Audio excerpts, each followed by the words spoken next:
I'm here with a writing group out of Port Coquitlam, and I decided to join a group that wanted to come up to Riverview to do some writing workshops and to do a drive around tour and a walk around tour. We managed to get our drive around tour in. I've never driven around Riverview, aka Essendale, and it was really interesting. I've never seen these old buildings up close.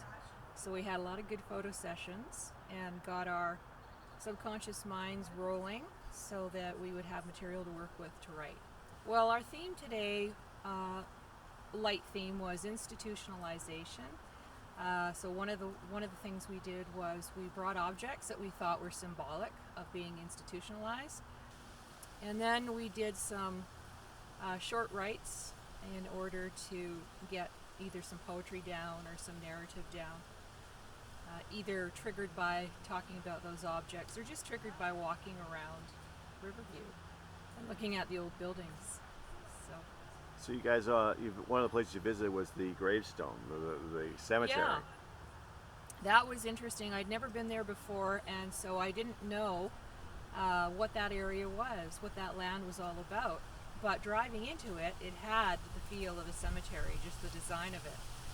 So I guessed cemetery, and sure enough, we got out of the cars, went over and started kicking around in the grass, because the grass is eating up the gravestones. You can't really see them unless you go up close. And so it was surprising to see gravestones that said Jane Doe died, and then the year that the person presumably was buried there.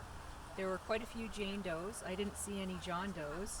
And then there were gravestones with people's names on them. Last names only, no birth dates, but a death date.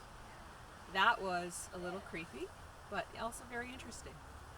As a writer, you're always trying to get in touch, or I think most writers are trying to get in touch with those areas deep inside ourselves that might be interesting for a story, might reveal something about ourselves to us, might bring up or evoke memories, things we've forgotten.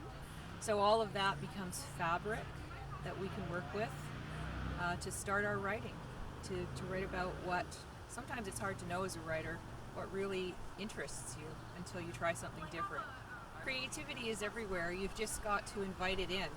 And so doing a tour like this, whether you're touring the old buildings, the grounds, or you're looking at the old trees that are here, all of that invites the creative mind to go to work.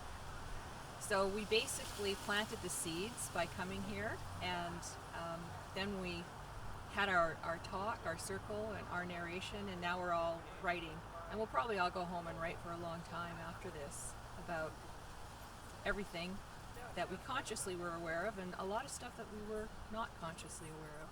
Well, I'm a writer. I've been currently working on a long fiction novel, a series of them actually, and the writers group has really helped me sort of develop my writing and learn about different things. I think it's really great, artists getting together and having a community like this, especially when a lot of people, they feel like, oh, I'm the only one who does this, I'm the only one who spends time writing dumb stories about nothing, and they feel very isolated. And I think that communities like this and projects like this, where you bring artists together, they really bolster all of the artists who are involved, and they really make a real difference, or showing that what we're doing means something and can mean something to other people in other communities and other areas. It's not just you sitting in a dark room writing by yourself.